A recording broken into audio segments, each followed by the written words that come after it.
2024 में BLS ई services के बाद विभोर स्टील ट्यूब एक ऐसा IPO है जहां पे कुछ बड़ा लिस्टिंग गेन मिलने की पूरी उम्मीद बन रही है।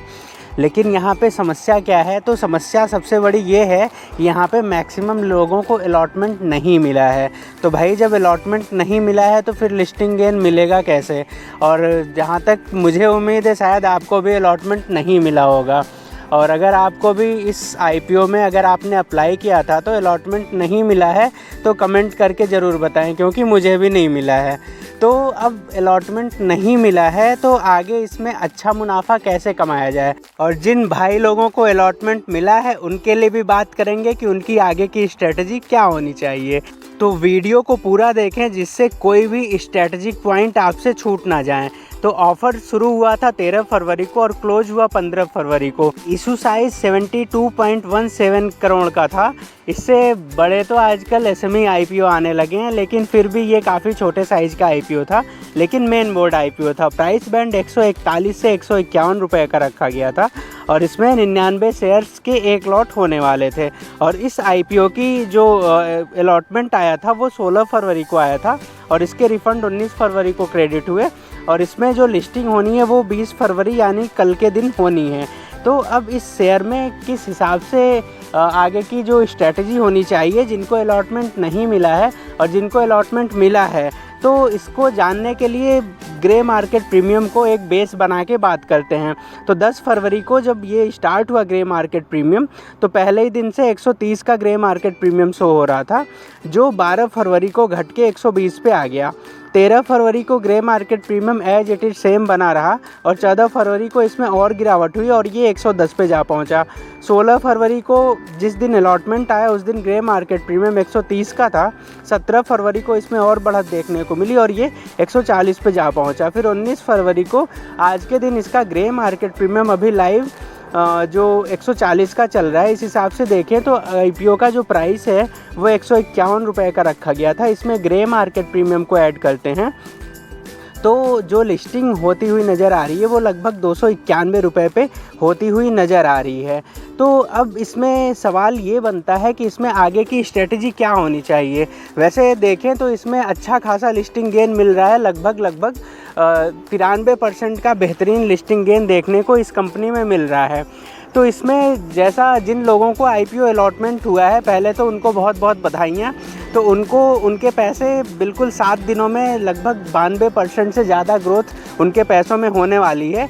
लेकिन तो वो अभी क्या करें? तो वो पहले तो ये सिनेरियो बन रहा है कि पहले तो आप कम से कम 50% का प्रॉफिट ज़रूर बुक कर लें, क्योंकि यहाँ पे कुछ भी हो सकता है। तो इसलिए कम से कम आप सेफ जोन में चले जाएं और जो आपका बाकी का बचा अमाउंट है वो लगा रहने दें। ये तो हो गई जिनको अलॉटमेंट मिला है उनकी बात। लेकिन जिनको अलॉटमेंट नहीं मिला है, मुद्दे की बात उनके लिए है कि उनको कैसे इसमें आगे के लिए क्या करना है जिससे वो अच्छा पैसा कमा पाएँ। तो जैसा कि बिल्कुल ध्यान से सुनिएगा कि जैसा कि इस IPO की डिमांड बहुत ज़्यादा है, तो इसमें करना क्या है। तो यहाँ पे अगर प्री ओपन मार्केट में अगर एंट्री करने का मौका मिलता है तो ज़रूर बाई कर लें मार्केट प्राइस पे। और दूसरा ये है कि जो 10 बजे जब IPO की लिस्टिंग होती है उस समय जिस भी भाव पे IPO की लिस्टिंग होती है वहाँ पे ज़रूर बाई करने का प्रयास करें। वहाँ पे बाई करके कम से कम 10% डाउन साइड ज़रूर स्टॉप लॉस लगा लें, क्योंकि जैसा देखने को मिल रहा है मार्केट में डिमांड ज़्यादा है तो यहाँ पे ज़रूर अप साइड का मूवमेंट देखने को मिलेगा जैसे ही लिस्टिंग होगी। लेकिन ये आप ज़रूर ध्यान रखना कि यहाँ पे बिल्कुल आप रिस्क ले रहे हो, रिस्क लेने के लिए तैयार रहना, तभी ये स्टेप फॉलो करिएगा।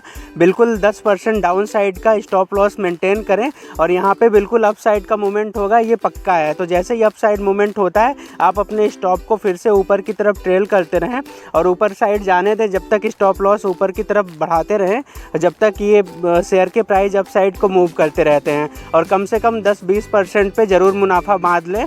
लिस्टिंग जिस प्राइस पे होती है उसके बाद 10 से 20% अप साइड जाने के बाद आप ज़रूर मुनाफा बांध लें। और अगर आपके एंट्री होने के बाद अगर अपर सर्किट लग जाता है तो इससे बेहतर कुछ हो नहीं सकता है। और दूसरा सिनेरियो ये बनता है कि अगर लोअर साइड में ये मूव करता है तो 10% जब आपने स्टॉप लॉस लगा रखा है तो वहाँ पे टारगेट हिट होगा और ये सेल हो जाएगा। तो जो भी आपका लॉस होता है वो आप लॉस ध्यान में रख के इस शेयर में एंट्री करेंगे, क्योंकि छोटे साइज़ का IPO है, प्राइस बैंड अच्छा है, कंपनी अच्छी है, तो यहाँ पे अपसाइड का मूवमेंट होने के चांसेस ज़्यादा है, डाउन साइड के मूवमेंट के चांसेस कम बन रहे हैं। लेकिन स्टॉप लॉस ज़रूर ध्यान रखिएगा, क्योंकि प्रॉफिट बुकिंग भी आ सकती है बुरी तरीके से, क्योंकि 92-93% का लिस्टिंग गेन मिलने वाला है। फिर भी यहाँ पे उम्मीद ये है कि कम से कम 115-120% का लिस्टिंग गेन मिलेगा। तो जो बचे के 92% के बाद वाले हैं वही आपको सिर्फ लेने हैं।